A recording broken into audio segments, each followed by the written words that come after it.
Everybody swears that Jamaican Black Castor Oil can grow your hair back. Your barber, your cousin, every video on your feed. But as a certified trichologist, I had to know, does this actually work? Or is it just going to waste your money? And what I found, I was not ready for. So I dug into the science to find out if it actually works and whether you should buy it or not. Real quick, before we get into it, I'm running free consultations right now. We look at your situation. We figure out what's exactly working against your hair and how to fix it. Link is in the description. All right, let's get into it. Let me start with the reason almost everybody believes in castor oil. I've got this client, I call him Curtis. For 2 years, Curtis had a whole shelf of oils. Botana, Herbal Blends, Miel, TJIN. And his temples, thinner than the day he started. So sit with that a second.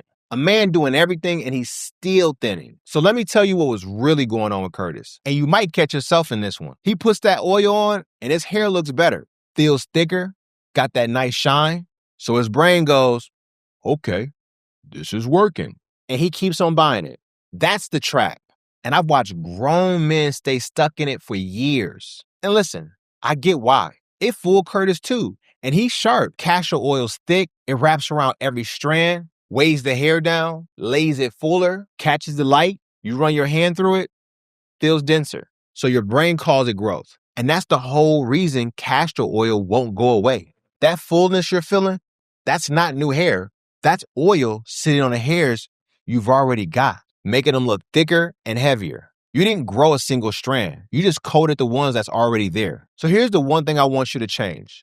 Stop judging it by how it feels. That feeling, that's the exact thing that's been fooling you. Judge it by real proof, photos, month after month. Not by whether it felt thick when you ran your hand through it this morning. So the feeling fools you. All right, but right about now, some of you are thinking, okay, but what if it actually could do something? I've got another client. I call him Dorian. Now, Dorian was doing everything. 2 years of it. Castor oil, botana oil shampoo, minoxidil, one of those little needle enrollers, stacking product on product on product. Sure, he was finally winning, but when I got to look at his scalp up close, those roots were choking. Not from too little, from too much, all sitting on top. So let's say castor oil can really do something for your hair growth. Here's the problem I run into constantly with a whole lot of black men. By the time they sit down with me, the scalp underneath is already clogged. I'm talking about buildup. Old oil, dead skin, flakes, all packed around the follicle. And you can't grow hair through a blocked scalp, period. So even if that oil has something good to give, it's not reaching the follicle. It's just sitting on top of the clog. Doesn't even matter how good the oil is. And on our hair, our texture, a thick oil like that can do more than just nothing. Let me show you. A 2017 case report in the International Journal of Trichology documented a healthy young woman whose scalp hair suddenly matted into one hard, tangled mess after an oil wash with castor oil. It was irreversible. They had to cut the whole head off. Now look, that's rare.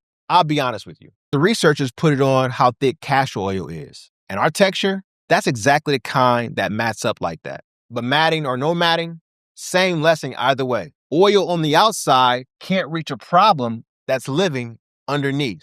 So if you want a real shot at this, flip the order. Clear the scalp first, get it clean, get it healthy before you put a single thing on it chasing growth. Because on a blocked scalp, nothing works. I don't care what it is, but a clean one, now you're giving your hair a real chance.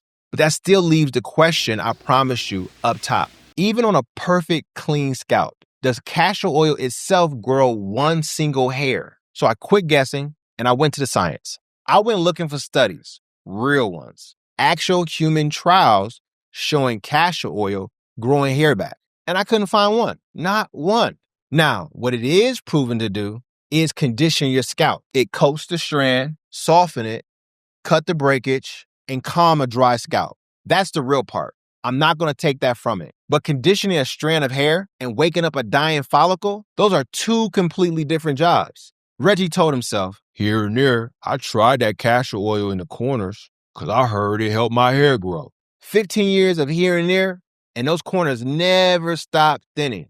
Now, you're probably wondering, How is there no study on something as popular as castor oil? And when I figured this part out, it clicked. Studies cost money, a lot of money. Who's paying for it? Usually a company that wants that money back. And they get it back by owning the product. They patent it, put their names on it, sell it to you for top dollar. Now look at castor oil. It's on the shelf at every beauty supply store for a few bucks. Nobody owns it. No patent, no brand, no markup. So nobody with real study money has any reason to go prove it works. Now, that's not proof it doesn't work. I want to be fair about that. It's just why the research stays so quiet. So no real proof it grows hair. And a pretty good reason nobody ever went looking. Which leaves you with the only question that actually matters. Should you use castor oil or not? Let me give it to you straight, the way I tell a client. Here's my honest answer as a trichologist. As a conditioner, it's good. Genuinely. You want more shine, softer hair, less breakage. Castor oil will do that all day. But as a treatment to grow back a thinning hairline, filling a thinning crown, nah, it's not doing that. There's no evidence it grows hair. And if your scalp's blocked, it can't even reach the root to begin with. So don't spend your money on it expecting regrowth. Use it for what it does. Condition. That's it. Then put your real work into your scalp, into what's actually driving the hair loss underneath. Because that right there, that's where you either win or lose your hair. So castor oil was never really the answer. This whole time, the fight was deeper than the strand. It's your scalp and what's going on underneath it. But hear me on this before you go. Even getting the scalp right, that's still not the whole story. There's one more thing every black man got to get right first. And it's the one almost nobody figures out on their own. I break it all down in this next video. Go watch it, and I'll show you exactly what it is.